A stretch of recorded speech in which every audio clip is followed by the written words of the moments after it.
eye color. What was that? I spread my crosses. I thought you're like, show me your chest. Can't do that on stream, brother. Mine you can. Mine's still firm. Oh, hell no! Hell no! Mine don't sag, dog. So they're still perky. They sag to the side. They lean like a cholo. I've seen some of them in my lifetime. I don't know why I said that, but yeah, I have seen them. Pinch your titty with your elbow. I'm like, oh shit, you hit me. I'm like, oh shit, pick it up. Pick it up, man.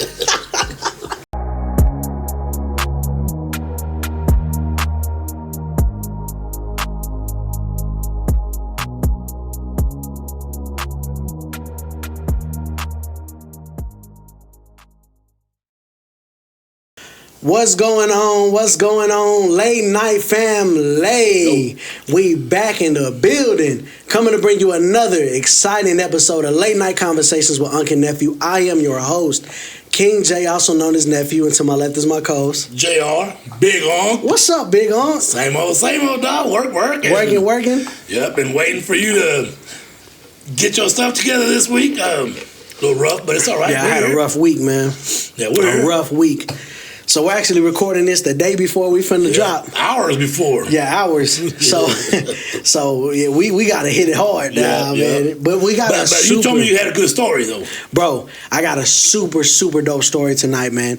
A super dope story. But before we jump into today's episode, man, I just want to say, for anybody out there that's joining us, if this is your first time joining us, welcome to Late Night Conversations with Uncle Nephew, and we hope that y'all enjoy y'all's time here with us. Right.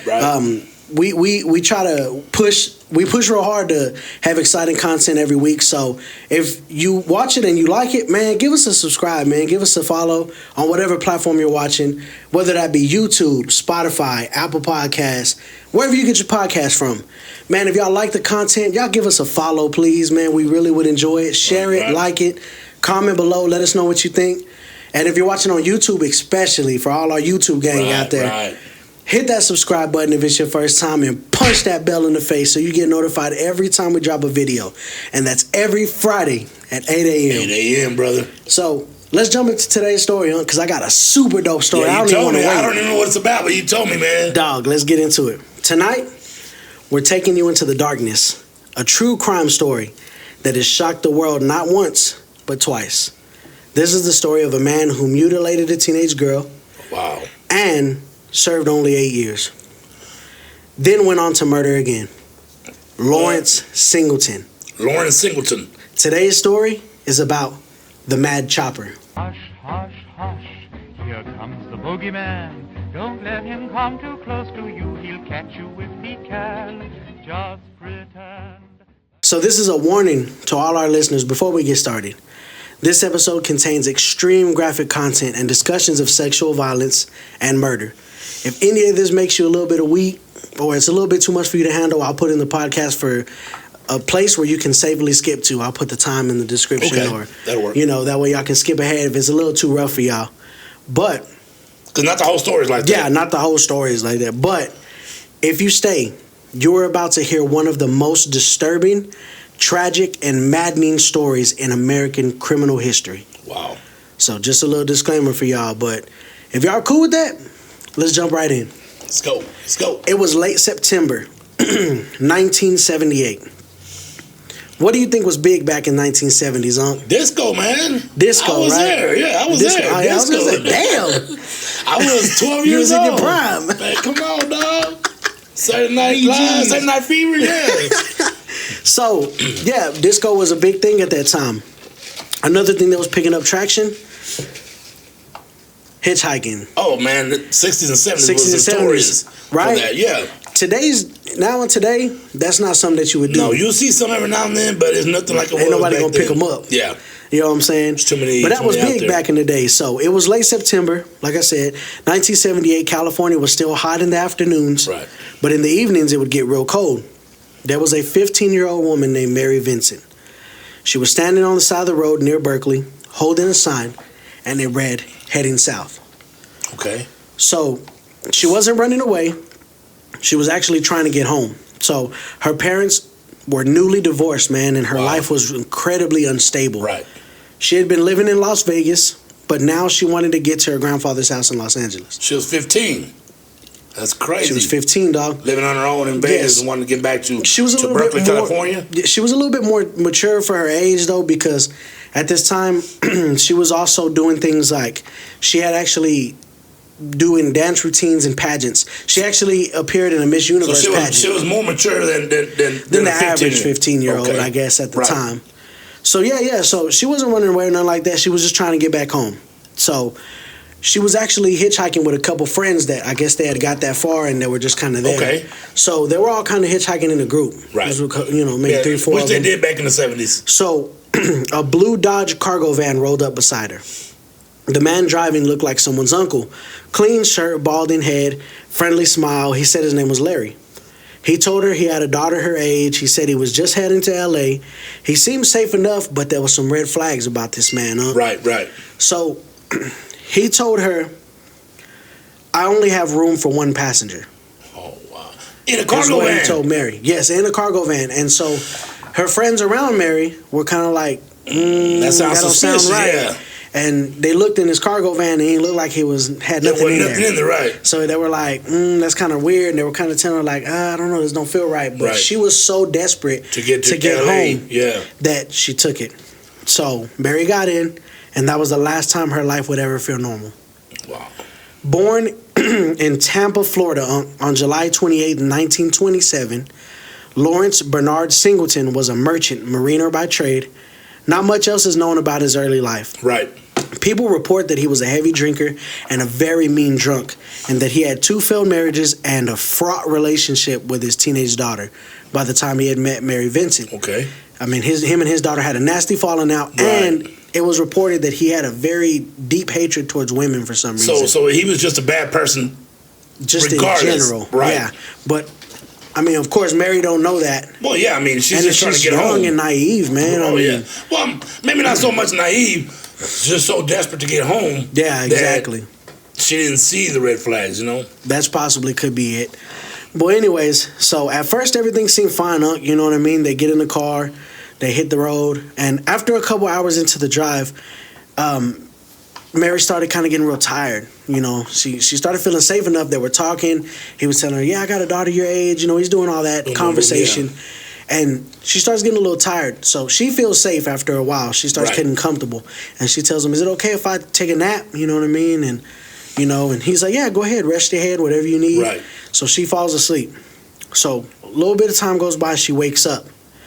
And she noticed that after a couple hours, they weren't heading toward Los Angeles no more. Oh, they were actually heading opposite direction. They were going north instead of south. Yes. So she told him, "Hey, like, what are you doing?" And I think if I'm remembering correctly, I was reading in the reports that she grabbed something off the floor, like something to use as a weapon, and told him, "Hey, like, what are you doing? Like, you're going the wrong way." So she said it forcefully, and he was like, "Hey, my mistake. I must have got confused at an exit or something." Wow. And he's like, "I'll turn around right now," and he did. So he did turn around, and he started going the other direction. Okay, back to LA. So now she's kind of weirded out, and as they're driving for a little bit, she looks down and notices that one of her shoes is untied, and so she's like, man, she's kind of debating, should I make a run for it? Like, I don't know, this guy seems weird now, and he was taking me in complete opposite direction. Right. Now she's seeing the flags. Now she's seeing some flags. Right. So, they're going for a little bit, and she told him to take the next exit because she was like, I might just get off. But he ignored her. So they kept going, and then he stopped near a remote area in Del Puerto Canyon. Allegedly because he had to use the restroom. So he told her, look, I need to get off and pee real quick. Right. And she's like, okay. So he gets off on and leaves her in the van by herself. No. So check this out. Okay. So he gets off, right? And he goes down this stretch of road, and he starts driving for a while, bro. And they're near Del Puerto Canyon. So he said he was getting off at a rest area or what? No rest area. It was just somewhere in the woods or whatever, or in the canyon. Right, He's going to take a leak somewhere. So he pulls off, and they start driving for a while on a little stretch of winding roads. So he finally stops. He gets out, and he goes to relieve himself. So she gets out of the car because she's like, I'm going to tie my shoe. Right. Because I don't know what this guy's about. She probably doesn't know where she's at, though. She doesn't. So she gets out the car. She bends over to tie her shoe, and out of nowhere, boom. Boom. She gets hit in the head with a sledgehammer. What? And she blacks out. So when she came to, she realized that she was naked, completely bound in the back of the car, in the cargo van. Right. And he was also naked. Lawrence was also naked, and he was standing above her. And covered her mouth, and he began to sexually assault her Right. for hours and hours. He did it so many times. He did it so much. He did it to the point where he got tired and fell asleep next to her. And so she was there laying there. I mean, bleeding. Still bound. Bleeding and bound. You know, she's bleeding from her head. She's been SA, over and over again. And she's laying there and she's bound and she can't get out. Right. So she's laying there like, what do I do? Like, I can't even get up. Her mind is just going. So, yeah, her mind's going berserk, man. So this man finally wakes up and he gets in the car and he starts driving. He's naked, bro, still driving. He drives to another part of the canyon, parks, gets out of the car. He goes back there, and it's time for round 2 for him. Wow. He starts assaulting her again. Over and over. Hours and hours on until... That is insane. Mary reported that he was assaulting her for so long that she watched the sun come up. That's how long this man was sexually assaulting her. She watched the sun rise. So, after a while, he gets her out and he drags her out of the van. At this point, she's begging for her life. Right. This is her quotes. She's telling him, please, please, just set me free. I won't tell anyone, I promise. Please set me free. So Singleton looked at her and said, you want to be free? I'll set you free. He walks around to the other side of his car and he takes out a hatchet. He comes back around and she reaches up and he cuts her arm off up to the elbow. Oh, man. He cuts off ruthless. Her left forearm. Boom, completely severs it. Of course, she starts going into a panic. And she reaches and grabs him by the shoulder, and he swings back, and boom, he starts chunking at her right arm. Wow. He severs her right arm, but check this out. She was gripping so tight onto his shoulder that when she said that she fell back. She thought she fell back onto her back. Right. And when she looked, she could see her arm still clutched onto his shirt, just hanging. That's how tight she was clutching. Right. So she said that she saw Lawrence. Now she's armless, and she's sitting there and she's watching Lawrence flicking he flicked her arm off of his body. It fell onto the floor. Wow. So she screamed, and that only seemed to excite him more. Her arms were gone, blood sprayed from the stumps. So he's getting excitement from seeing. And if that wasn't enough, he dragged her over to the edge of a covert. It was a 30-foot covert. And at this point, she's kind of like, at this point, she's starting to try to play dead because she don't know what else to do. Right. She's like, maybe if I just stop, he'll leave me alone. So she goes limp. He starts dragging her to an edge of a covert. He looks over and he dumps her off the covert. It's a 30-foot concrete drainage covert. She rolls all the way to the bottom. Boom, she falls lifeless on the floor is what it looks like. Right. So she should have died. She was 15, alone, mutilated, naked, and at the bottom of this covert. And the thing was, Mary wasn't done. So she was still awake. Okay. She was still alive.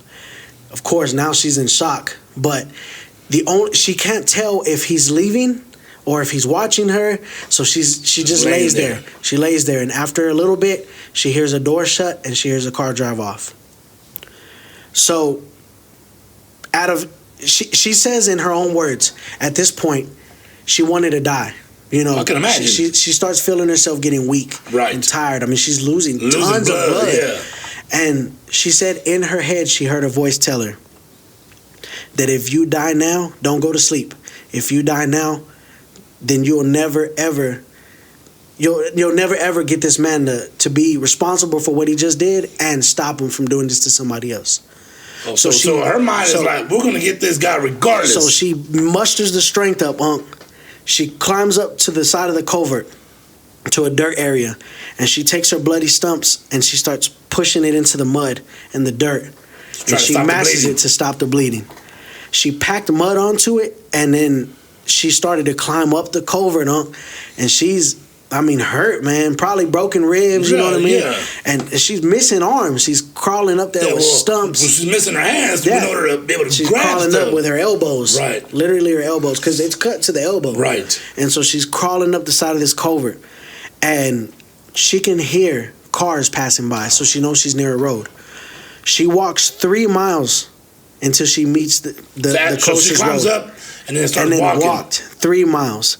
She was naked, covered in blood, and she was holding her arms up in the air to stop the bleeding. Yeah. And so, as she gets there, the road's empty, and then she sees some headlights coming. Oh, it's already dark. It's nighttime. So it's early morning. It's not nighttime. She saw I thought it was the sunrise. That's a long day. Yeah. So she walks and it's early, but she sees some headlights coming. Because it's early morning. Right. And so she's in the road. How do you think that looks, dog? She's bloody, no arms. That would be like naked.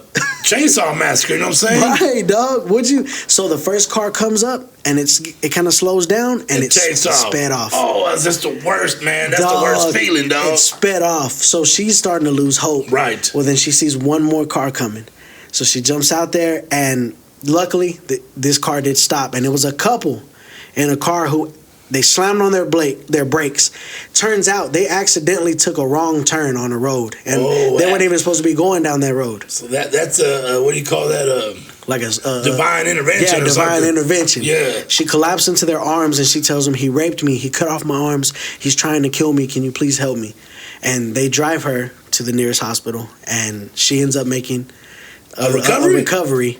She's good. She doesn't die. Of course, she lost both her arms. Right. And it's crazy, man. That couple saved her life, and Mary saved her own life. The determination, the will. Determination, yeah. And she remembered everything, Unc. She didn't even rest. It was reported that they kept telling her, get some rest, but the cops were coming. And she's like, no, I know what he looks like. Please, I can identify him, this and that, right? So thanks to Mary's detailed description, Unc, a composite sketch from the cops. Yeah, artist, yeah. Yeah, an artist. It led the cops straight to Lawrence Singleton.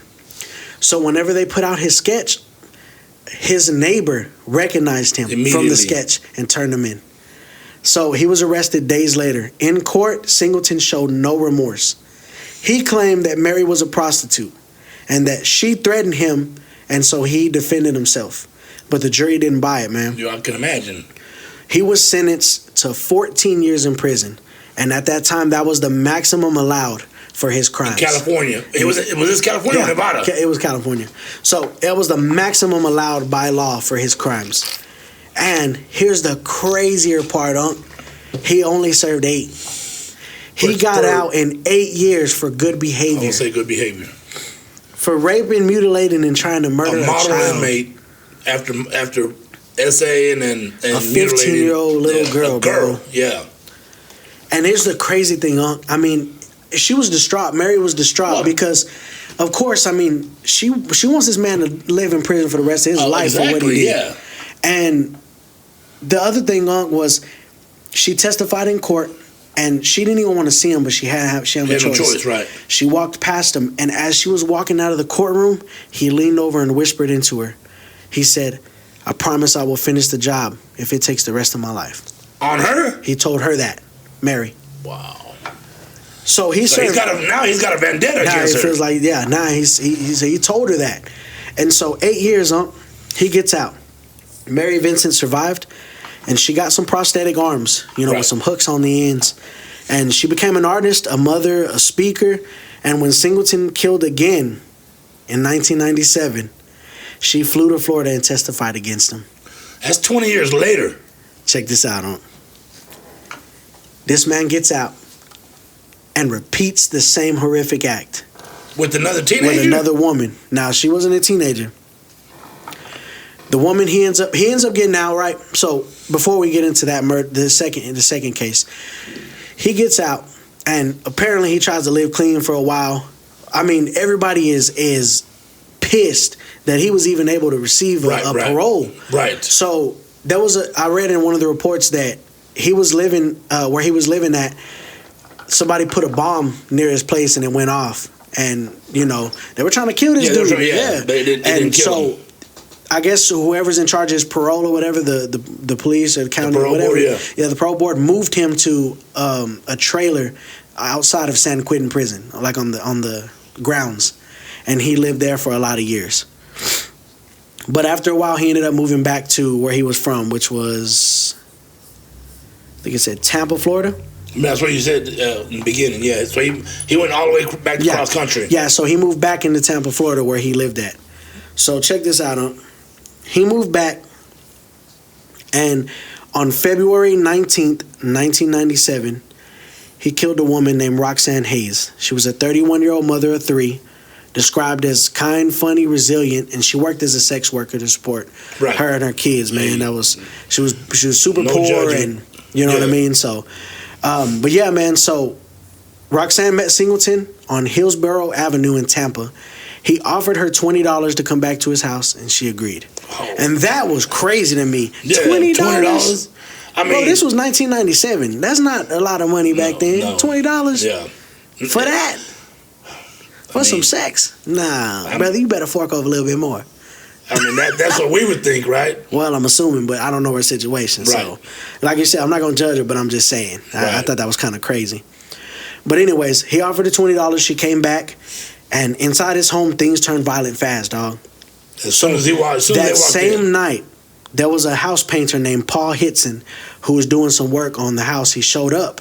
I don't know if it was the neighbor's house or that guy's house. Right. You know, because I'm assuming Lawrence wasn't owning the place. He was probably renting it or something. So a painter shows up, and he starts hearing commotion inside the house. So he kind of peeks in through a window, right? And he can see Lawrence on top of a woman who's naked and just sprawled out, and he's stabbing her repeatedly over and over again. The man said that he could hear like bones crunching. How hard he was stabbing her. So he walked in, and you know what he saw was just. Instead of calling the police, he goes in. Yeah, I guess he walked in and he saw it, but that's it. He didn't do nothing about it. He ended up turning around, running, and leaving, and he called the cops. So the cops, dude, that's because the cops took like 34 minutes to arrive. So by the time that, because of shift change and all kinds of stuff, they're always gonna excuse. An excuse, exactly. So they didn't show up for 34 minutes, and by the time they got there, she was dead, obviously. Well, I mean, and when he answered the door, he was naked, bloody, and he wasn't moving. He was just being weird. So they arrest him, of course. All that goes down. So Singleton told the police that it was an accident. He said that she asked for more money, that they started arguing, and somehow they fought for a knife in the kitchen, and it stabbed her, and it got violent. It stabbed her repeatedly on accident. And he blamed alcohol, that he had been drinking, and he had been taking medication, and he was out of control. And he lost it. And so, but the evidence told a different story, man. Roxanne had defensive wounds so deep, they nearly cut off some of her fingers. That's how deep they were, man, where she was holding her hand up. Dude, can you imagine, I couldn't even imagine looking down at somebody and they're so defenseless that... Yeah, defenseless. And you're still going at it like, dog, that's crazy to have that much rage. Emotionless. Crazy, dog. I mean, she fought hard, and Singleton had no injuries. He had nothing on him. You know, not a scratch, not a nothing.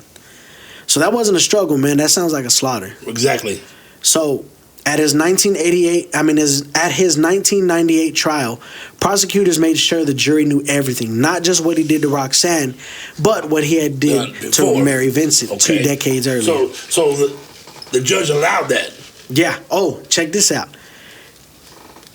Mary herself walked into the court. She flew into Florida from California. All the way to Florida. She pointed, and she got on that stand, and she pointed her prosthetic arm and told the jury, at Singleton, he used a hatchet. He left me for dead. She made sure they understood this man was a monster before, and the system had let him out. This time the jury got it right on. They found him guilty, and the judge sentenced him to death by electric chair. In Florida? I didn't know that. They sentenced him to death by electric chair. But there's the but, right? Singleton wouldn't face the chair. He actually died in prison in 2001 from cancer. He died in his bed. Unlike the women he destroyed. Yeah, that's insane. 98. Oh, 2001. 2001. Oh, so it didn't last very long. He was on death row, waiting for the electric chair. I won't say it took so long, but no, he didn't last long. Yeah, he didn't last that long. He had cancer. And he probably didn't even know it himself. And he died in prison. Well, but good thing for him that he died. Yeah, and he didn't can't have do to that again. See, and that's the good thing. So, unlike the women he destroyed, but Lawrence Singleton's legacy lives on in one significant way, in a large part due to the outrage caused by Singleton's crimes and his short initial sentence. California passed a series of laws that allowed for longer prison sentences for those convicted of violent crimes. Okay. Including one law, the Lawrence Singleton Bill, that it made kidnapping with the intent of committing a sex crime punishable by life in prison. Awesome. So they changed the laws on that. So now judges are able to give him... I'm all for that. I just don't like the name. Yeah, the Lawrence Singleton Bill, yeah. I mean, he shouldn't be remembered by anything. They should have just named it after the two females that one attempted and one he actually killed. Mary Vincent didn't just survive what was done to her, She stood back up, she walked, she faced her monster in court, and years later she did it again. She didn't just live, she fought for laws to change. She became a voice for the voiceless. She wasn't supposed to live, but she did. She wasn't supposed to speak, but she told the world exactly who he was. And she made sure that when he hurt someone again, they would never forget what he did the first time. Right. Mary's story reminds us that monsters exist, but so do survivors. And sometimes the strongest people in the room are the ones who had every reason to give up but didn't. If you've survived violence, and if you're hurting, healing, or still finding your voice, know this. There is no shame in surviving. There is only strength in still being here. Mary's an angel, dog. For her to go through what she went through. Exactly. And to be where she's at, because she could have easily... She could have just laid there and died. Herself to die. Or even afterwards, like you said. The PTSD or whatever, which I don't know if they had it back then. I'm sure they did. They just called it something different. Right. But for her to stand up and fight, that's amazing, man. Dude. That's amazing. She deserves more.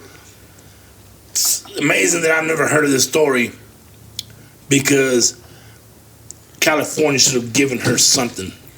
Given her a law of her own, something that the people would know what this woman went through, right? How she survived and picked herself up, not just crawling, but in life. In life, bro. That's facts. To be a speaker with no hands and say, "Look, if I can do it, you can do it." Exactly. Man, that's bad, make me dog. cry, nephew.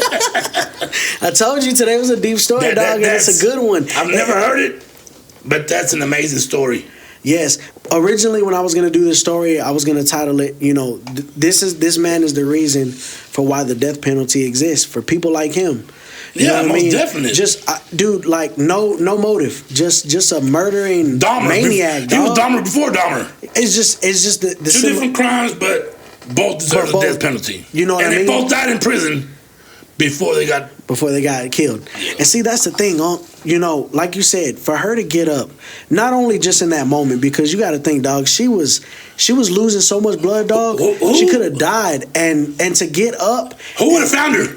That's what I'm saying. She was in a 30-foot culvert. That's what I'm saying. Who would have found her? Nobody was looking for her. She was not a runaway, but she was a drifter. Yeah, a drifter, exactly. So nobody was really looking for her. Well, she'll show up one day, as most 70s people that travel across America hitchhiking, they'll be back, and they come back. Exactly. See, that's a wild concept to me.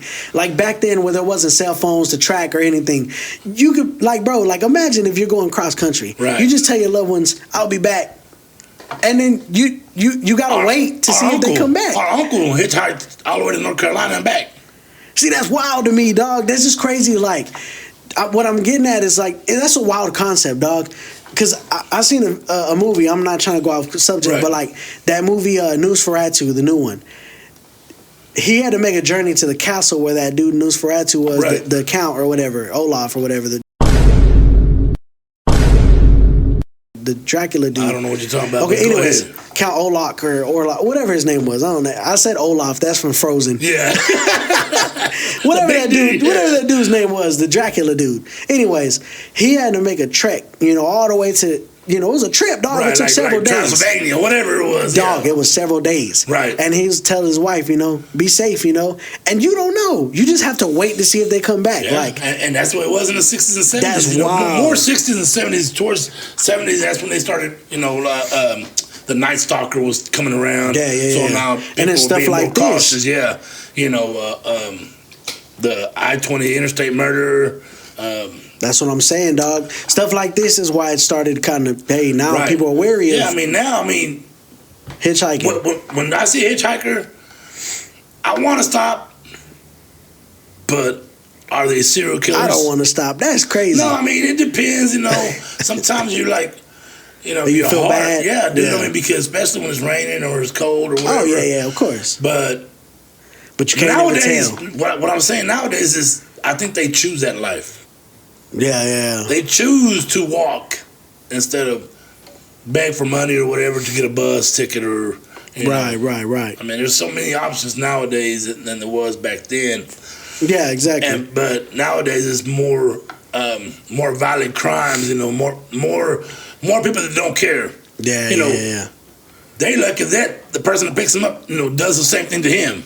To them, as this man Lawrence did. Or the hitchhiker could be, look at The Hitcher, the movie, the dude that was a hitchhiker, but he was killing people. Yeah, dude. That's what I'm saying. And that's why I was saying, all that to say, that's wild. Hitchhiking is crazy, bro. That's a wild concept. Right. But back to your point of, that's what I'm getting back to. Back to Mary, that her will to survive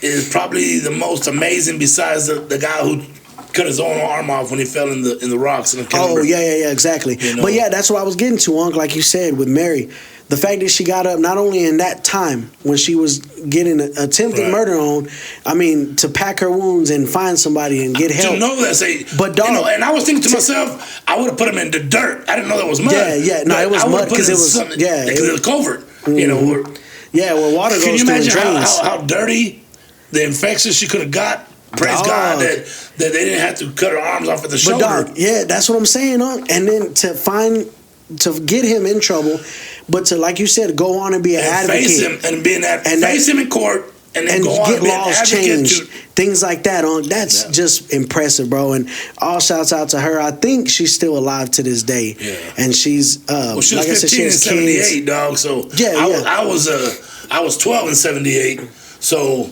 she's. She'll be 60, 61. I'm 58. Yeah. See? Damn. So she damn. But so, to this day, she's doing well. Yeah. She became an artist. Wow. And, dude, it's amazing, her story. And that's why I wanted to tell the story tonight, because... It was a great story, nephew. Great story. I wanted to bring some coverage to it. It was gory. You know what I mean? And it was... Oh, yeah, sad, it was rough. But the outcome... Oh, yeah. Of this female, this Mary...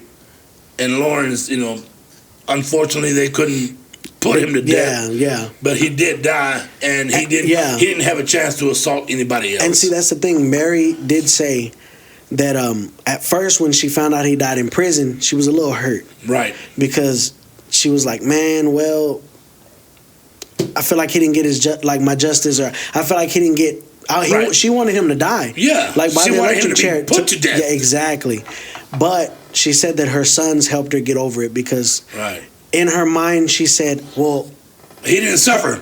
Not only that, but her biggest fear was that because of what she told him in court, I will finish this job if it takes the rest of my life. Right. So she was in constant fear. As long as he was out, she was in constant fear that he would find her sons or do something to her kids. Right. And her sons were like, Mom, he's gone now, and it brought some peace to her. So her sons helped her get closure from that. But man, to this day, she's a big advocate. That's awesome, man. Her story is inspiration to millions. You know what I mean? Yeah. So, women and men too. And women, but women who have gone through not as tortured as she was. Yes, but have been through assault, things like that. This story should show you that no matter how bad it can get, it can always get better. And you can have more power than you think you do. Probably have more peace than what she had before. Exactly. You know what I mean? She probably, now with her life, she has kids, all that. I mean, her life ended up being a lot better. I mean, granted, she lost her arms. She grew up and made a life for herself. Exactly. That's the thing that I guess we could take from this story is that she didn't let that tragedy shape who she became. Exactly. She made her own path and became an inspiration. She could have gone left and she went right. Exactly. But yeah, that was it for today's story, great story, man. nephew. Great story. I do have something else I want to talk about before we jet out of here. Let's go. It's been going viral on TikTok and different places. I'm trying to think on TikTok what's viral. Go ahead. Check this out. Have you been hearing about Lububus? No. What the hell? You know what a Lububu is? What's a Lububu?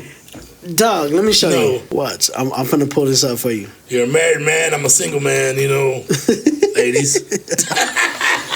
Just in case anybody was wondering. Yeah. 806 area code.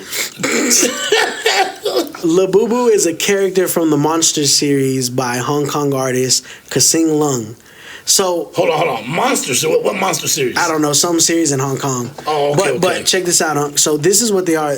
So they're getting real famous, bro. Oh, you know what? I've seen little keychains. They're always trying to these get rich people are putting them on their purses and stuff like that, bro. A lot of like successful people like streamers I think they're getting more and more expensive, though, right? Yes, dog. They're paying thousands of dollars for them. This and that.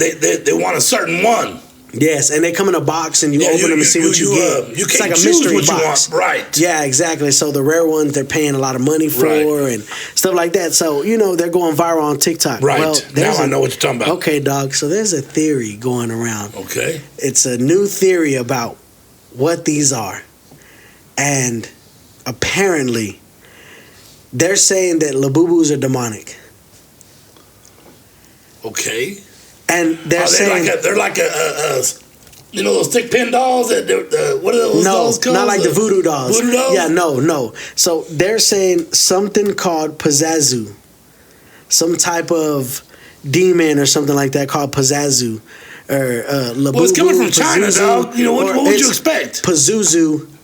What does that mean? So check this out. I'm fixing to show you what the demon looks like compared to the Lububu. And it's probably the one that everybody wants. Look at the comparison, dog. Oh. That's what Pazuzu is. Yeah, it looks like look how ugly their faces are, man. Dog, look, the same mouth. The ears could be like... Look at these right here. I don't know if those are real ones, but that's the picture that they're using. Wow. Could it be? And apparently it's supposed to be some demon, so they're saying that, you know what I mean? So what is it making them do? It's not making nobody do nothing. I'm but not saying making them do like demonic things, but is it making them spend more money? Like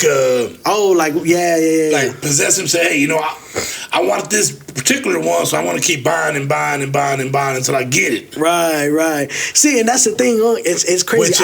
I don't know the significance behind this. Like I don't know if there's a big picture to all this, but they're just saying, in other words, y'all collecting demonic. Right. It's basically a demonic deity. What were the ones that were the 7, 8, in the 80s? The Furbies? No, not the Furbies, man.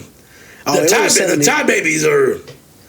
Oh, Beanie Babies? The Thai Babies, the TY. Oh, I don't know what those are. They're like little bears. Before my time. Thai Babies. Let's see. Oh, yeah. They still have those to this day. That's what I'm saying, but in the, I guess as they started in the 80s, they went berserk for over them. Well, maybe that's kind of similar to this, but these this is for more wealthy. This is like the influencers are starting to do them, and they're promoting them, and big names I started are seeing having them. Where they're opening packages, and it came in, and they're feeling the bag, and it doesn't feel like the one they want, and they open it. Dog, they're not really disappointed. And so that's the picture that they're using, and they're just saying that. Well, that looks demonic. That one picture. So Pazuzu, even the brown Pazuzu, the one that you showed me. Yeah. That looks like a demon. So Pazuzu is a demon, specifically the king of the demons of the wind in Assyrian and Babylonian mythology. Now they're saying Lububu is a character created, by that Hong Kong artist, part of the Monster series. A recent viral conspiracy theory incorrectly linked the two is what they're saying, suggesting a demonic connection. They're just saying that it's almost like an idol. Right. So y'all like, man, you are wearing something that's they're idolizing off of a demon. And I want to apologize to China because I thought they were China. They're from Japan. So yeah, from Hong Kong. Yeah. They're Japanese. I apologize, China. Don't send no nuclear weapon or nothing. No, don't do that to us, brother. We're already done with that. Yeah, Trump already, tariffs and so we out here. Ain't we? Don't send ice my way because I'm not gonna open the door. But You're gonna be calling from Tijuana. Hey man, I got the party, man. Shit, the worst part is if you go to El Salvador. Oh man. But yeah, dog, so they're trying to make a connection of, I ain't saying I believe it, I'm just saying. Right. I was like, I don't know if you heard of it. No, I've seen them, but I didn't know the concept that you just brought up because, they're linking it to demonic. They're saying it's a demon entity. Who started that, though? I don't know. That's what I was trying to figure out. I don't know who. What influencer said, you know what? Let's start this trend. Let's look that up. Who made... Who made it demonic? Was it a Thai baby that they decided to change the name? And the face? And the body? So, Lububu's popularity is largely attributed to a combination of factors, including the design, the partnership with Pop Mart, and the influence of celebrities like Lisa from Blackpink. He created the character in 2019. So the toy's mainstream breakthrough came in 2024 when Lisa was seen with a Lububu keychain. What the hell, Lisa? Somebody from Japan? I don't know, from Blackpink. I don't know who that is. But yeah, I mean, it says that it's just celebs. Lisa from Blackpink. It started off with seeing one celebrity hanging off, like a keychain, like a charm. Oh, you know what? What is that? Oh, I want one. And then next thing you know, everybody wants one. But that's why they're making a demonic connection. Because, it's just a keychain. Like, why is it going so fast, so viral so fast? So they're like, maybe it's something demonic, dog. Yeah. Never know. I mean, nowadays, there's so much stuff that can't trust. Exactly, bro. Can't trust with these, when I do scroll on TikTok, everybody, have you noticed? Everybody's promoting TikTok Shop. Yeah, man. I haven't never bought anything from TikTok Shop. I was looking at some shoes for like $6. $6 shoes can't be good. They said they got a 3-inch lift. Oh damn! You trying to get some inches on you? Huh? Yeah. But no, everybody pretty much is promoting TikTok Shop, products, man. Are they that great? I don't know. I never ordered anything, or is it man? I don't believe. Or is that demonic? I don't think it's demonic. I think it's annoying. It is annoying, man, because can't all these products be good? Shopping cart keeps popping up. Like I'm going to click it. Buy something. It could be subliminal messaging. Buy something. Yeah. I don't want to buy nothing. Buy something. TikTok Shop. Man, dog, but that's crazy though, right? I mean, I don't know if it's true or not, but that's what they're saying. That's insane. And then there's a video I saw a video yesterday of a little girl. It was like a compilation. So it was a little kid who had a Lububu, a little girl. Right. And she walked into her mom's room and she said that she was like, I don't want this no more. And she's like, why? She's like, what the hell? And she threw it on the bed. She's like, I don't want it. And she said that the eyes kept changing colors. See, dog? And like, I don't know, man. Sometimes I do get videos like that on my TikTok too, man. And I saw one video, man, that made my hair stand up in the back of my neck. For real? I turned my TikTok off that day. I went back to my casino game. Dude, because it literally, this girl was, the little boy kept saying, don't open the door, don't let him in. There was knocking at the door. She kept looking out. There's nobody there. And then something was slamming in the other room, and she'd run over there, and then knocking at the door. Oh, damn. It sounded so real that I think I watched 30 seconds of it, it was done. You're like, hell no. I'm not going to invite that. You know, the little boy could tell her because she had a son. Yeah. Don't open the door. And she was trying to open it. She didn't want to. Right. Because the demon's waiting for you to invite him in. To invite him in, yeah. Can you imagine what else is going to go on? You know, dog. I started watching the 3 series of, you know what? I've got the whole list of how to watch the movies of Conjuring. Yeah, in order. No, not the 3. No. I know the Nun. Like start talking with the Nun. Yeah, that's the first one. Yeah, I have the list on here. Yeah, how to go in cinematography order or whatever. Right. Yeah. No, I dude, and we need to do that, dog. Do the Conjuring 2, dog? Oh, I love the Conjuring series, dog. I can't wait to go. I haven't seen the third one. But bro, speaking of scary stuff, before we close out, I want to tell you about a scary video I saw too. Okay. It's gonna scare, bro. It scared the brakes off of me, dog. And it not scared me, but it just made me feel crazy. Yeah. So there's a dude, I don't know if he's Spanish or what, but he be making videos of like ghosts in his house. And there was a video of his daughter sitting in the middle of the room in the dark. And she was like rocking her head back and forth, right? And somebody was like rubbing her hair, like brushing it. And he was like, bro, there was no cuts in the video. Like, there was no cuts. Like, they didn't cut it and edit it. Right. Dog, you can tell when they're editing. Recording her, and he was like, baby, what are you doing? Like, or talking to her.